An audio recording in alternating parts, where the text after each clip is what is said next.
So in First Kings 9, God appears to Solomon again. After Solomon finished building the temple and his royal palace, God speaks to him in a vision. God reaffirms his promise. If Solomon and his descendants are faithful and obey God's commands, their dynasty will endure forever. But if they turn away to follow other gods, Israel will be uprooted and the temple will become a ruin, a byword among and become like forgotten among the nations. Solomon's building projects and dealings is from verses 10 to 28. Solomon gives 20 towns in Galilee to Hiram, king of Tyre, in exchange for lumber and gold. Though Hiram isn't pleased with them, Solomon organizes forced labor for his massive building projects, including the temple, palace walls of Jerusalem, and storage cities. He builds a fleet of ships, and his men, with Hiram's sailors, bring back gold from Ophir. So what do we see in this? We see God's promise is conditional. This marks a turning point. God warns that faithfulness is required to keep his blessing. Even the magnificent temple won't save Israel if they abandon God. The seed of trouble is visible. Solomon's heavy use of forced labor, the unhappy deal with Hiram, and his growing wealth hint at problems ahead. Success begins to come with moral and political compromises. In 1 Kings 10, we see the Queen of Sheba visits Solomon from verses 1 to 13. Hearing of Solomon's fame and wisdom, the Queen of Sheba travels to Jerusalem with lavish gifts. She tests Solomon with hard questions and he answers them all. She is overwhelmed by his wisdom, palace, and court, so much so that she praises God, the God of Israel. In verses 14 to 29, we see Solomon's splendor. The chapter details the immense wealth Solomon accumulates, vast quantities of gold, ornate shields, an ivory throne overlaid with gold, and trading ventures bringing riches and horses from Egypt. His kingdom dazzles the world. In this chapter, we see God's blessing attracts the world's attention. Solomon's wisdom and prosperity draws leaders like the Queen of Sheba, fulfilling God's plan for Israel to be a light to the nations. The warning in the abundance. The description of Solomon's wealth and luxury hints at excess. He has too much. His reliance on trade with Egypt against God's earlier warnings in Deuteronomy 17 verse 16 and focus on riches overshadow his spiritual decline. Do you guys have any questions, any thoughts? Thanks for the summary, Nevin and Chechen. I put some questions on in the group chat. I guess I can put them in this chat as well, the Zoom chat. Oh, it. I think it goes. Yeah, you can't send it if it goes above a certain word count or letter count, whatever it is. But yeah, you can just look at it in the group chat. We can answer those questions, but also it's not at all exhaustive. Like there are things not in the questions that you can point out as well from the chapters. So one thing that's I guess not directly in the questions that I want to point out is oh wait, no. We said that we would talk a little bit about chapter 8, so I'll take like just 2 or 3 minutes just to talk about that, then we can go into the questions. Chapter 8, some last things to mention in chapter 8 was, we're talking about Solomon dedicating the temple of the Lord. So everything is done very lavishly, very grandly. Um, and what I wanted to point out is a lot of what Solomon says in his prayer of dedication for the temple. He says, it's as if he says, everybody who will be worshiping at this temple, or like everybody in Israel from like at this point onwards, that their eyes may open night and day towards this house, the place which you have said. But that's not like in terms of quite literally like requiring them to face where the temple is when they pray. Like that's not part of any inherent command that God gives his people, that they have to, be facing towards the temple of the Lord when they pray. Like Solomon brings that up a lot in his prayer, but like I guess Nevin Chesson kind of brings that to light in the presentation as well when he said, like, no matter how great the temple is, um it doesn't really matter if you don't have the favor of God. So it's possible to celebrate this like structures and see them as idols instead of worshiping like actual God. The temple, like, and this, we see this because this temple is not going to last forever. Enemies are going to come, just like how Solomon prays to. If you We don't have time to like look deep into that prayer right now, but if you see, like Solomon says, like, if there are times when the Israelites sin against you, O God, and when they're taken as captives into another land, that seems like eerily accurate to what is going to end up happening, right? So much that the people who come and take the Israelites captive, they're going to destroy this grand temple.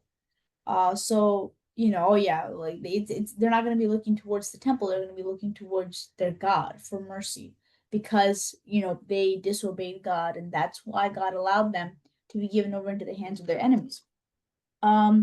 In current day, there are certain rituals and traditions set up in some denominations, where it's a common practice to face the east when praying, and like a sort of like a glimpse of this is like seen, a glimpse of this being mentioned, but God being against it, in Ezekiel chapter 8 verse 16 to 18. I'm not going to make you read it, but in that in that portion, Ezekiel the prophet, God is speaking to Ezekiel the prophet, like, look at what these Israelites are doing, like practices that are an abomination to me. They are blatantly doing, paganism, ritualism that is completely opposed to true worship. Because in that portion, like the Israelites at one point were facing the east and worshiping like sun gods, deities associated with the sun that the pagans were worshiping. And they would like face the east when they worshiped that. So um like it's facing a certain direction, or placing your trust or veneration upon a certain structure, or the grandeur of a structure, or symbolism, like Nevin Jetson said, that's not what's going to save you. But yeah, in Solomon's prayer, we see like many instances, like Solomon is like praying for mercy in advance almost, because there are going to be so many instances where the Israelites are going to go astray, fall away from the covenant relationship with God. But Solomon does agree. It's not like Solomon's prescribing that they, you know, completely venerate the structure of the temple, because in verse 27 of chapter 8 it says, but will God indeed dwell on the earth? Behold, heaven and the highest heaven cannot contain you. How much less this house have I built? Reba brought that up last week in her presentation. Solomon does, understand. He acknowledges that it's not like a structure cannot, hold in the greatness of God. Um, and yeah, I think more or less that's what I wanted to point out. What we didn't get to talk about in chapter 8. Um, yeah, basically Solomon's prayer is talking about all the defeats that the Israelites will face eventually, in their history as a nation. Um, yeah, yeah. So why did God choose to set apart the Israelites so that the world would know their distinction, right? And that their distinction comes from their relationship with God. And God wanted to display that to the rest of the world, because God always wanted to reconcile with mankind. And he wanted to show the rest of the world, hey, this is what that looks like. This is what you can have as well, right? Uh, but yeah, yep, yep. Okay, good. Now we can talk about chapter 9. Like that decline that Nevin Cheshire was mentioning. Verse 61. Or verse 60 and 61 of chapter 8. It says that Solomon's like offering a benediction on that day that he's dedicating the temple. well, 58, like, he's asking God for help to incline their hearts to him and walk in his ways and keep his commandments. Because, as we're focusing on this month, we need power. We need like that grace and power from God for our hearts to remain in perfect holiness, right? Everything that Solomon's hitting in the prayer is spot on. It's right. It's hitting, like, it's spot on, and it's like almost scarily so, because of how Solomon says all this, but he starts falling away because he starts depending on, like, he morphs that wisdom that he's been given and uses it for worldly purposes. Verse 60 and 61, that all the peoples of the earth may know that the Lord is God, there is no other. Let your heart therefore be wholly true, like completely true to the Lord our God, walking in his statutes and keeping his commandments as this day, right? But we see that Solomon's going to fall short of this benediction. We're starting to see it right now in chapters 9 and 10. He's not wholly true to God. 100% of him is not being offered. In fact, you know, there are many instances where he's trying to take either easy way, like an easy way out, or kind of ignoring and opposing certain commands of the Lord, but he's not convinced that he is opposing the Lord, because he's finding some kind of, justification, some rationalization to make himself believe, like, I'm technically still in the right, finding these loopholes. Okay. If you guys want to mention anything about these two chapters, and you have, like, free thoughts that you had, or you can, pick a question or start going down the questions.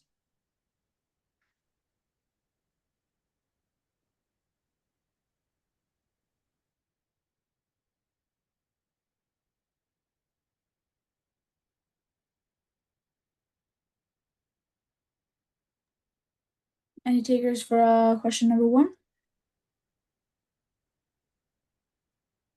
Why is God appearing to Solomon again so special? God says that he has heard Solomon's prayer and has consecrated the temple. How does this show that only God can make holy and not human effort?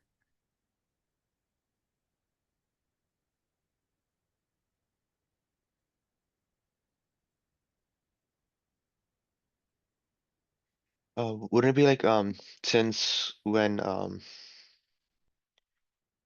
temple was made, Solomon did all the trades, and within those trades, there was like forced labor, trades with people that God told Solomon and his forefathers not to trade with.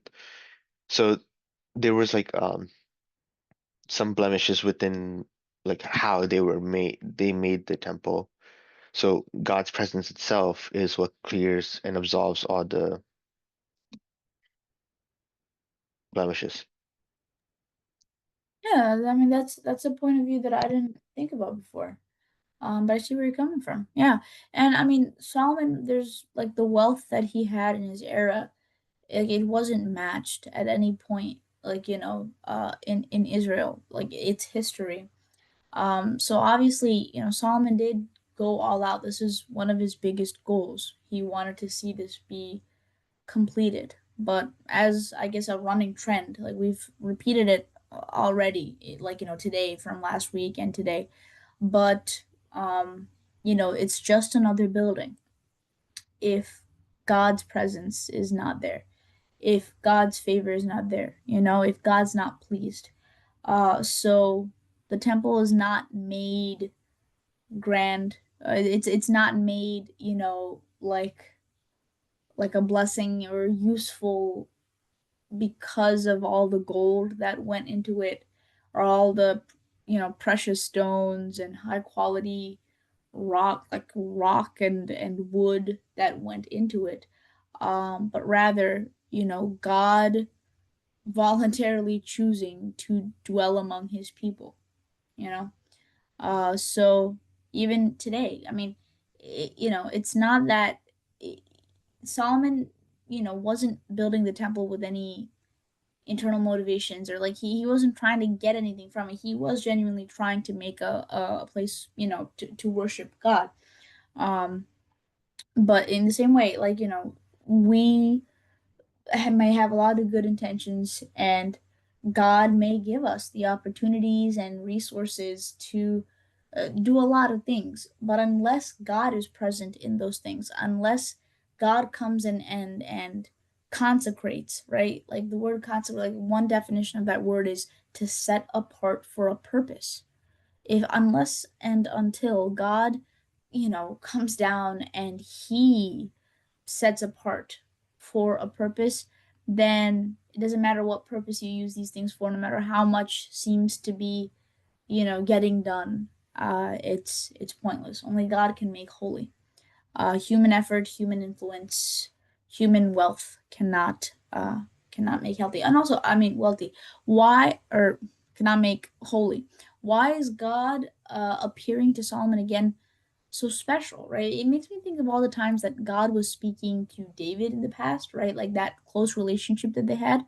But also, you know, God is quite literally appearing to him in the vision again and reaffirming that God is for Solomon if he abides within the covenant. What more confidence does Solomon need? What more could he possibly want? Because God, true to his word, Solomon didn't ask when he had the opportunity to ask for anything. Solomon asked for God's, for wisdom from God. God was pleased with that and said, because you asked for this thing that has pleased me, I will bless you in every single realm. And God did. But it's now in the following chapters, we're going to see how he slowly, starts showing more interest in things that are vain and vanities. And that's what the whole book of Ecclesiastes is about. It's Solomon's the author of that book, and it's Solomon basically going, I've tried everything, right? I've tried everything under the sun. And it's pointless. It's not worth it. It's vain. It's all vanity. It's all empty, right? And you can believe him. You can believe Solomon because he actually had the means to try everything, and he did. Okay. Uh, two. There's a lot of little questions inside too, so feel free to pick and choose, or you don't have to go in order. But what is the condition that God presents to again? A lot of this is just restating what we was already reviewed in the PowerPoint. But see if there's anything from verses 4 to 9 that catch your attention specifically. Maybe how something is worded or something that it reminds you of. How do the consequences of disobedience show how God has no partiality, in regards to like his people, like that God shows no partiality, favoritism to his people? Why is it significant that God keeps repeating this condition? Like this is not in fine print. It's not like a gotcha moment. God's waiting for them. Like, God's not hiding anything. He's making it very clear. Why is he doing that? How does God being able to cast away the temple? Because God words it that way, right? God says in verse 7, then I will cut off Israel from the land that I have given them, and the house that I have consecrated for my name I will cast out of my sight. So the same God who was consecrating the temple, making it worthy, will throw it away, will cast it away. So how does this show that? Yeah, we talked about this already. Trust should not be placed in even the grandest of symbolic structures, but also again, like, how God stands on what he says, blessings and punishments. So maybe connect with the year's message as well. We're talking about holiness, right? You don't have to look into this, but it's just something that I remembered when I was reading this. Deuteronomy chapter 28 and 29. Moses is reviewing, repeating the commandments. Moses is about to die. Like he's recapping the most important things at this point, right? Because the book is about to end. And Moses is speaking the blessings and the curses that God has set for Israel if they walk in his ways, if they keep his commands, right? I mean, basically, if they walk in love to him, right, then all those blessings are theirs. But if they do not, then it's a line of curses, the direct opposite of the blessings will happen to them, right? And in chapter 29, like the way like Moses says, it's like, hey, you have a choice, right? You can choose life or you can choose death, right? No one's forcing you to choose, but understand that those choices have consequences. And as people of the covenant, God wants you to be blessed. God wants you to live, right? Okay, well, anyway, anything particular from these set of questions or from that range of verses that anybody wants to mention?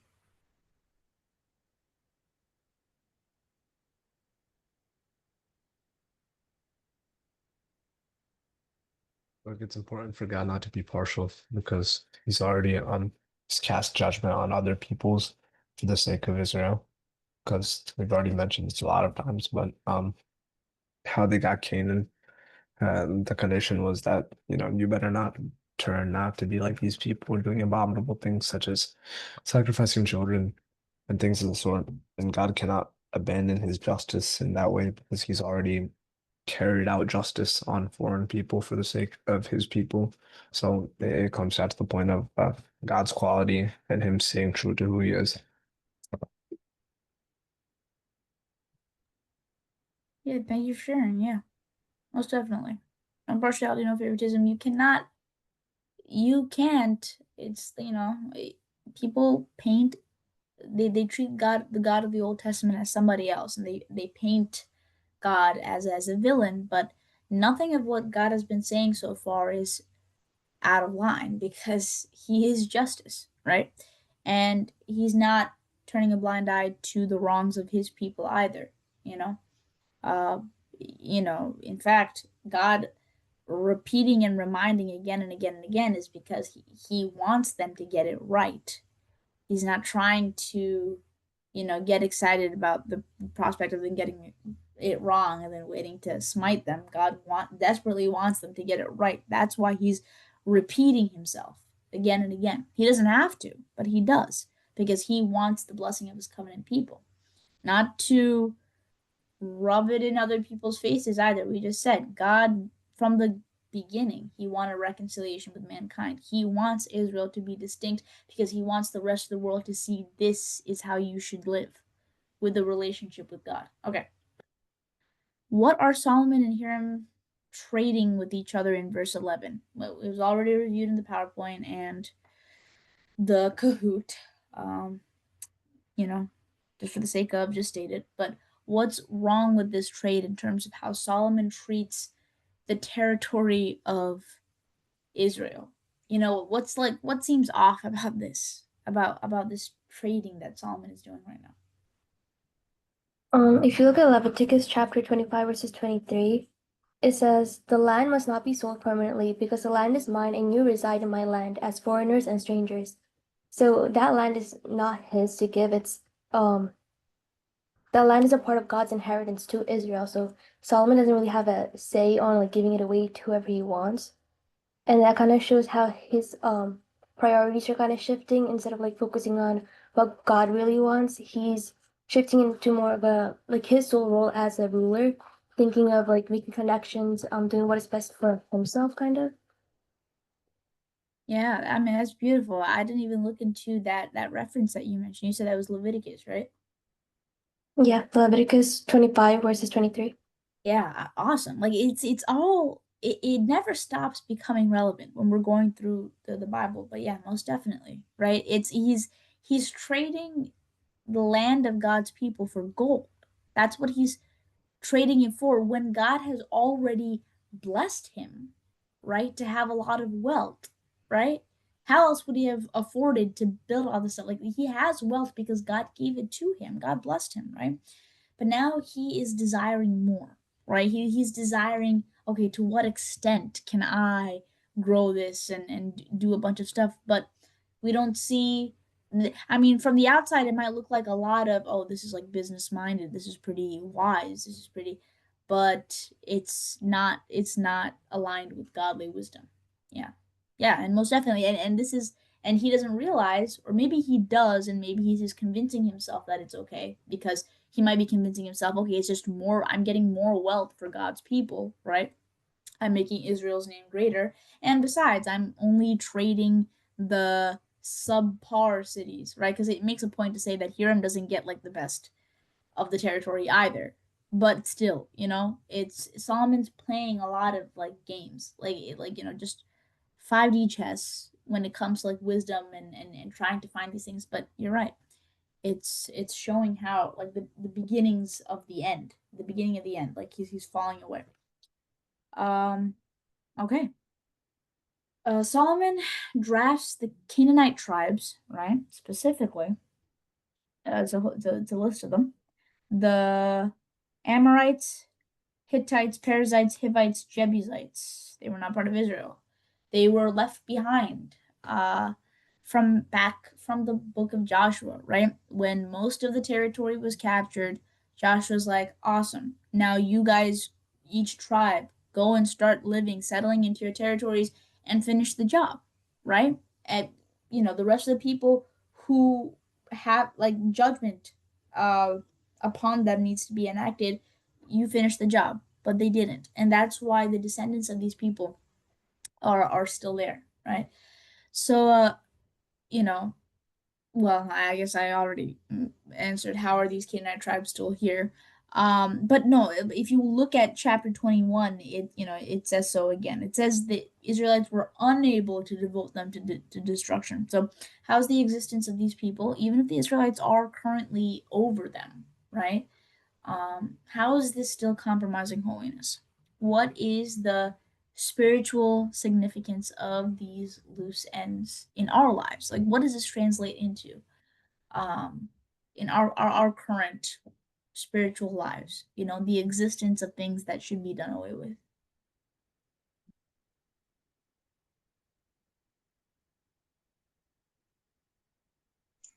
Um, so like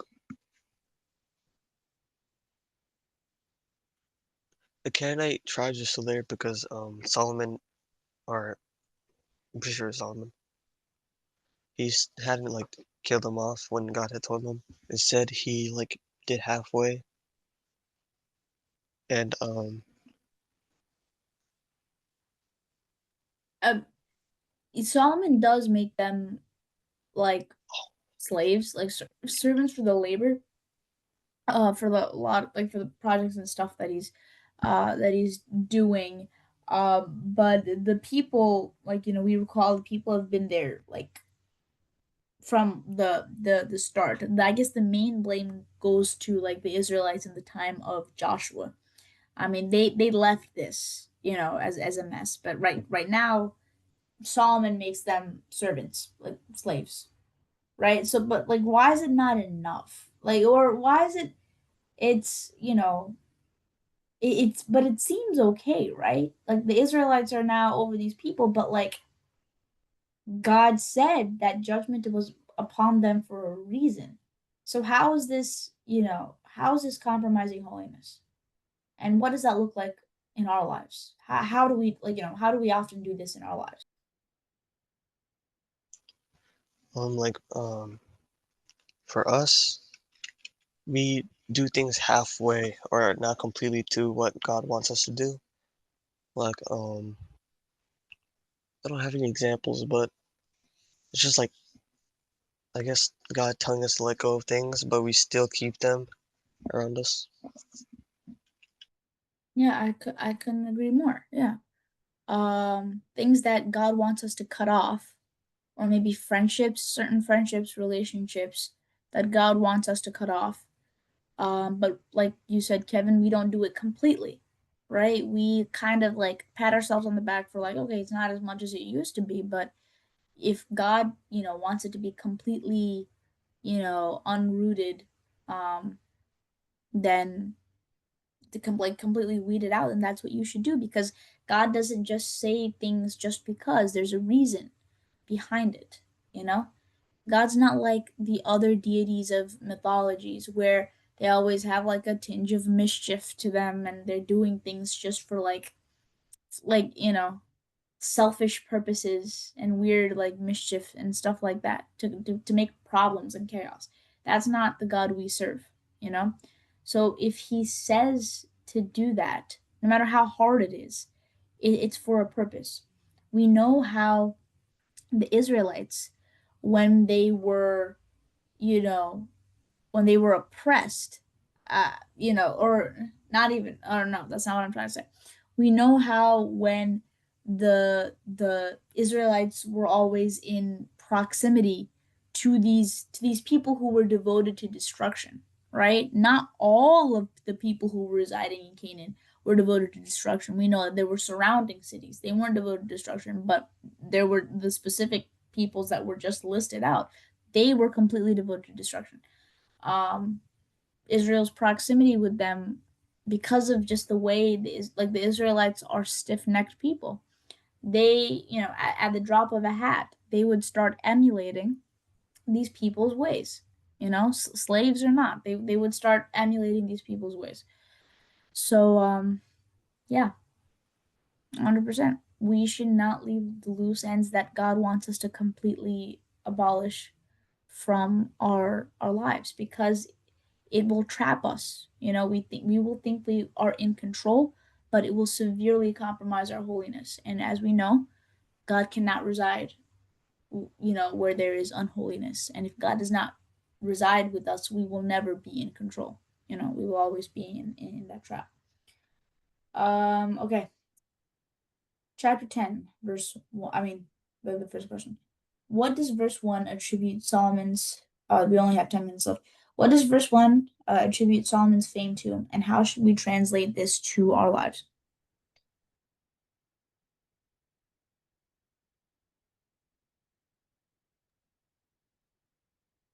It's about Queen, like Queen. It says Queen Sheba was Queen, the Queen of Sheba was coming, but it says she heard of the fame of Solomon. It doesn't stop there. It's not just about the fame of Solomon.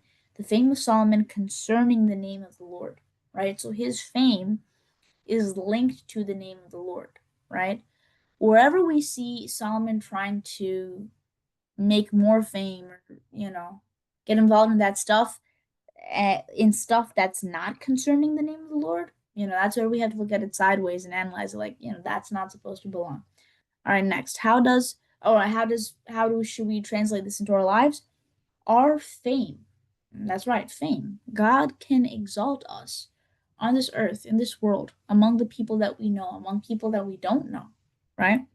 Because yes, Solomon did not start out in the lows that David, calling Solomon an underdog is not worth anything compared to how David was like an underdog, right? Because Solomon was born a prince, but he still was an underdog. As we know, I don't have to, repeat, but see how much he has grown, and how through him the people of God, the kingdom of Israel has grown, right? God is able to make us grow and exalt us as well. But understand that the fame associated with our name, what we do, what people know us for, what the world hears of us, it needs to be concerning the name of the Lord. They need to know that our wisdom, our fame, our ability, concerning the name of the Lord. This can have an adverse, side as well, which is when God exalts you, be wary of how you present yourself, what you do, what you say, what you follow, right? Which, I could go on and on. Who you associate with. Because if people know that it is God who exalted you, right? It's the name of the Lord that's making you distinct. Then if you start walking outside of his covenant, then you are putting down the name of the Lord, because the people will think, well, is this all there is? Oh, this is what this God does, or this is what this God approves? You're putting down God's name. Okay. How does verses 3 to 5 show the faithfulness of God to his promises? How does godly wisdom exalt and equip us? Anybody? Verses 3 to 5. What is Solomon able to do?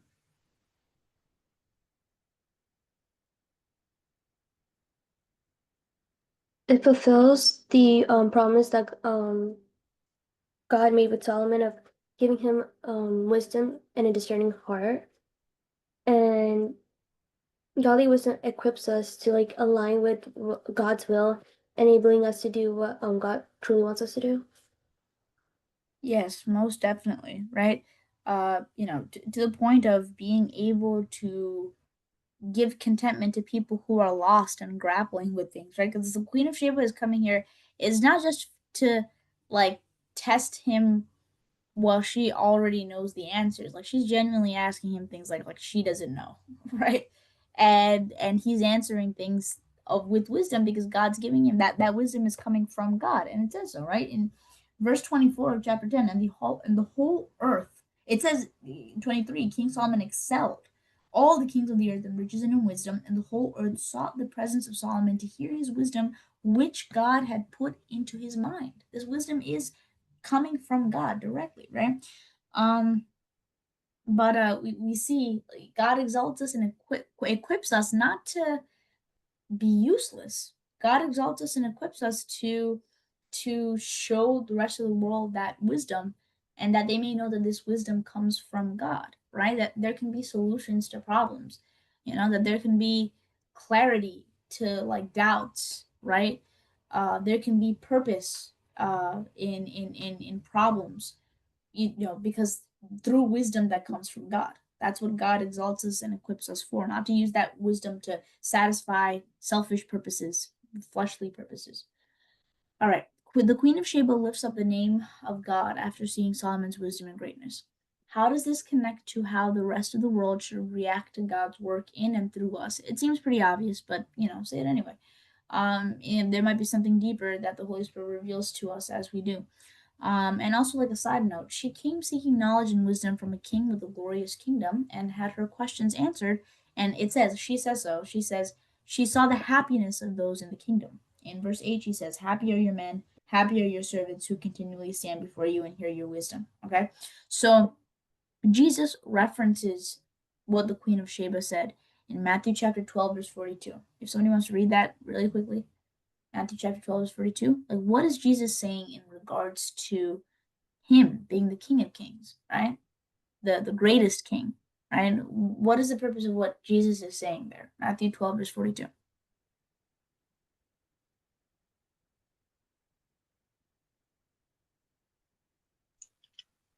The queen of the south will rise at the judgment with this generation and condemn it. For she came from the ends of the earth to listen to Solomon's wisdom, and now something greater than Solomon is. Yes. And as is made clear, the the someone who's greater than Solomon is Jesus Christ, the King of Kings, right? I mean, when we think about it, Jesus is the fulfillment of the covenant that God gave to David, that his throne will be everlasting. It's everlasting because the descendant that God chooses to put in that line, God himself, the Messiah, Jesus Christ, his throne is everlasting, right? So Jesus is saying, like, if the world, if people like the Queen of Sheba came to inquire, hearing about such a glorious kingdom as the kingdom of Israel in the time of King Solomon, right? Uh, how much more judgment would be upon this generation, since they know of a greater king, they know of a greater kingdom, but they are not seeking knowledge, and they are not seeking to come and see who he is and what he can do and how happy the people under him are. You know, it reminds me of other verses in the New Testament. It's basically like a figure of speech, like saying, it's saying that, she's gonna come and judge this generation. Basically, it's kind of like, Jesus says in another place, woe to you, Chorazin. Like, he's basically like, not cursing, but like just like looking at like these places, Chorazin and Bet woe to you, Chorazin, woe to you, Bethsaida, I think. There were these places in Israel, because Jesus says, for if the mighty works which had been done in you, which were done in you, had been done in Tyre and Sidon. Tyre and Sidon were places that were destroyed by God's judgment, right? So Jesus is like saying, figure, like, just to Chorazin and Bethsaida, like, if the mighty works which were done in you, right, the miracles that you saw, the truth that you saw, if those had been done to past places like in history that were destroyed by God's judgment, if they had seen this, this way of salvation, this redemption, they would have accepted it like so much faster than you ever did, because Chorazin and Bethsaida rejected. For if the mighty works which were done anew, had been done in Tyre and Sidon, they would have repented long ago in sackcloth and ashes. So what we receive, like, is a greater king than King Solomon, right? A greater kingdom than the kingdom of King Solomon. So if this generation does not accept this king, if this generation does not even seek to learn more about this king, to see what he is like, to see what he can offer, then yeah, there will be judgment upon them because of such an opportunity that they're throwing away. Such a gift that they're throwing away. What should we remember in terms of the purpose for which we've been given godly wisdom? In verse 9 specifically, right? She says, "Blessed be," like the Queen of Sheba says, "Blessed be the Lord your God, who has delighted in you and set you on the throne of Israel. Because the Lord loved Israel forever, he has made you king," and this is the part we're focusing on, "that you may execute justice and righteousness." So what does this remind us? That, the wisdom that we've been given, what's it supposed to be used for?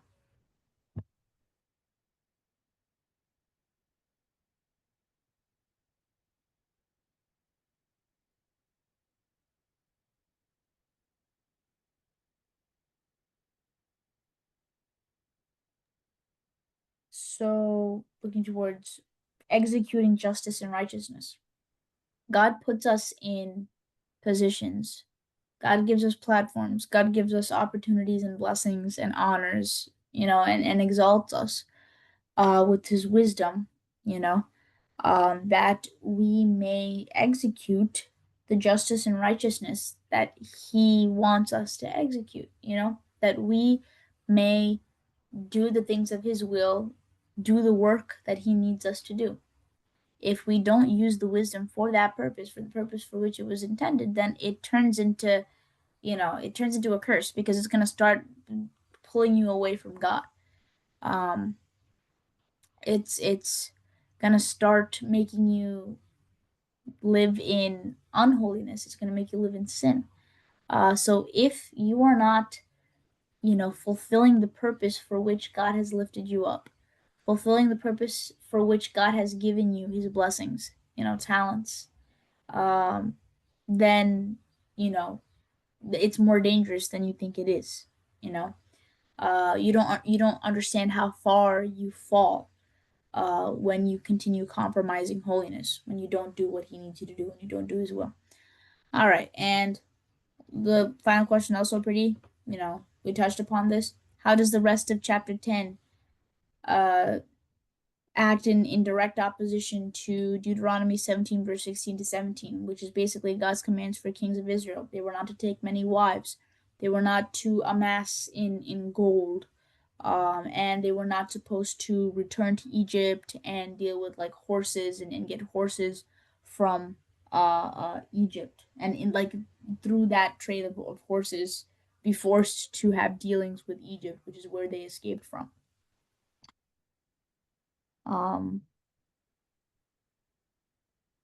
The shields of beaten gold, yes, 300 shields of beaten gold. If you really think about it, like that's super excessive, because ain't no wars happening right now, because God gave him peace. God promised to give him peace. There's no war happening right now.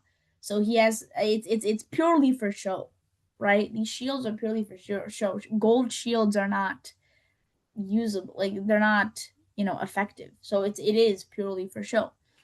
And like a commentary that I saw is it was making the connection of, like, Solomon probably wanted to seem like an adept warrior king. He was not a warrior because there was no need to fight ever in his kingship, in the time of his kingship. David was a warrior king because he had to fight. But yeah, like right now we see him like paying a little bit more attention to like the splendor, how a king should act, or the image that a king should, put out and stuff like that. It says like gold was so prevalent that silver was not considered as anything in the days of Solomon, right? So there's a difference between excessiveness, like excessive gold, excessive riches, to the point where, like, it pervades everything, like versus like the abundance that God gives you, right? Because God is the one who said kings should not amass like gold, but God is also the one that blessed Solomon. So this extra striving that Solomon is doing to get things that are not part of God's blessings, that is in direct opposition with his God's instructions for kings. Solomon, like it says, horses, mules, all these things like were part of trading, right? And it says, he had a bunch of chariots, so obviously if he has a lot of chariots, he needs horses for those chariots. Verse 20, the last verse of the chapter, verses Solomon's import of horses was from Egypt and Kue. And it was just like a business mindset, right? It says Solomon would import the chariots, like the horse and chariot from Egypt for 600 shekels of silver, and the chariot from Egypt and a horse from Egypt for 150. So through the king's traders, they were exported to all the kings of the Hittites and the kings of Syria. So the crazy thing is, this was like a clever rationalization, probably, and a loophole of breaking obvious commands, right? God's not out here making like a handbook, a book filled with like rules and regulations. God's like simply made the most important things clear in his law, which the king should have and did have access to. So Solomon is taking great pains to making loopholes to this. So Solomon is not direct, like maybe, I mean, I guess I'm sort of like assuming here, but like Solomon maybe comforted himself with the thought of, oh, I'm not taking these horses directly for Israel, right? Like the trade that he's doing, I'm selling it to the rest of the world. So more money to Israel, more money to God's people, more fame to God's people. Isn't that a good thing? Good thing. But yeah, he's obviously breaking God's commands, but the way that he's twisting wisdom for worldly purposes is blinding him to that. And we're vulnerable to the same thing. We need power. It's not, needing God's power and strength to perfect holiness. His power is made perfect in our weakness. The thing is, sometimes we don't realize that certain influences and certain like wealth, certain things, richness, that doesn't seem like a weakness, right? Like it doesn't seem like a disadvantage, but it is. Because see how it makes you compromise holiness? You need God's strength to take control and slap you into your senses. Otherwise, you will continue compromising holiness, and you will think, I don't need any extra strength from God because I'm already covered. I have everything that I need. I'm not weak in any way right now. That's the method of the devil. He doesn't make you realize that you're weak because he blinds you with things that you suppose are strengths when they're traps. Okay, and we are closing our discussion, 1 Kings chapter 9 and 10, with that.